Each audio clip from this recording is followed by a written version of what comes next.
विवोमध्ये 200 मेगापिक्सलचा असणारा कॅमेरा येतो आणि त्याच्यामध्ये सॅमसंगचे सेन्सर्स वापरलेत. HP9 हा सॅमसंगचा सेन्सर विवोच्या फोनमध्ये वापरला आणि कॅमेरा क्लॅरिटी सॅमसंगपेक्षा बेस्ट दिलेली आहे. असं का? असं कशासाठी? सॅमसंगच्या मोबाईल कंपनी सॅमसंगचा सेन्सर स्वतःसाठी वापरू शकत नाही का? पण सॅमसंगने फक्त विवोसाठी सेन्सर्स बनवून दिलेला आहे. कॅमेरामध्ये 200 मेगापिक्सलच्या कॅमेरामध्ये HP9 हा सेन्सर वापरलेला आहे आणि तो फक्त विवोच्या मोबाईलसाठीच बनवलेला आहे आणि विवो आणि तो सेन्सर दुसऱ्या कोणत्याही कंपनीसाठी ते वापरणार नाहीत. फक्त विवोमध्येच तो वापरलेला आहे आणि ते विवोसाठीच बनवलेला आहे. त्याच्यामुळे ह्याच्यामध्ये कॅमेरा क्लॅरिटी चांगली येते. अजून काय काय फीचर्स ह्याच्यामध्ये येतात ते आपण ह्या व्हिडिओमध्ये बघणार आहे. व्हिडिओवरती तुम्ही नवीन असाल तर चॅनलला सबस्क्राईब करा, व्हिडिओला लाईक करा आणि व्हिडिओ शेअर करून टाका. ज्याच्याकडं हा मोबाईल आहे विवोचा V60e.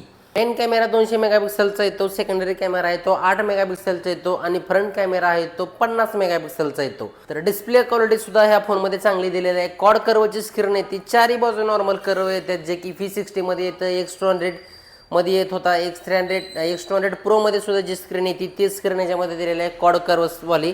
सुपर एमोलेडची स्क्रीन येते, इन डिस्प्ले फिंगरप्रिंट स्कॅनर येतो. डिस्प्ले क्वालिटी एक नंबर असणार आहे. उन्हामध्ये वगैरे असं करून बघायची गरज नाही पडणार. ब्राईटनेस क्वालिटी वगैरे चांगली दिलेली आहे. 120 हर्ट्जची रिफ्रेश स्क्रीन याच्यामध्ये येते. तर ह्याच्यामध्ये प्रोसेसर सुद्धा कंपनीने बदललेलं आहे. अगोदर जसं की MediaTek Dimensity 7300चा प्रोसेसर येत होता V50e मध्ये वगैरे, पण ह्याच्यामध्ये प्रोसेसर जो आहे तो अपग्रेड केलेला आहे V60e मध्ये. MediaTek Dimensity 7360चा टर्बोवाला प्रोसेसर ह्याच्यामध्ये वापरलेला आहे. अगोदरच्या प्रोसेसरपेक्षा ह्याचा परफॉर्मन्स जो आहे तो बेटर असणार आहे, चांगला असणार आहे. 6500 mAh ची बॅटरी येते. त्याला चार्जिंग करण्यासाठी 90 वॅटच्या चार्जिंग ह्याच्यामध्ये येतं. तसंच IR blaster, NFC, bypass charging ह्या सगळ्या गोष्टी ह्याच्यामध्ये दिलेल्या आहेत. ह्या फोनमध्ये 2 बेस्ट कलर सुद्धा येतात, गोल्ड आणि पर्पल हे 2 कलर ह्याच्यामध्ये येतात. 2 कलर सोबतच ह्याच्यामध्ये 3 व्हेरियंट्स दिलेले आहेत. त्याच्यामध्ये 8GB रॅम 128GB मेमरी असणारा 32,000 रुपयाला येतो.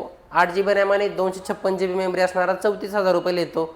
12GB रॅम आणि 256GB असणारा व्हेरियंट 36,000 रुपयाला येते. ह्याची किंमत अगोदर 2-2 हजार रुपयांनी कमी होती, पण आता मार्केटमध्ये कमतरता भासत असलेले चिपसेट्स त्याच्यामुळं मोबाईलची किमती सध्या वाढलेल्या आहे 2-2 हजार रुपयांनी. तर ह्याची सुद्धा किंमत त्याच्यामध्ये 2 हजार रुपये वाढलेली आहे. तर हा मोबाईल तुम्हाला कसा वाटला कमेंटमध्ये नक्की सांगा. व्हिडिओ इथपर्यंत बघितल्याबद्दल खूप खूप धन्यवाद. भेटूया पुढच्या व्हिडिओमध्ये. तोपर्यंत बाय बाय.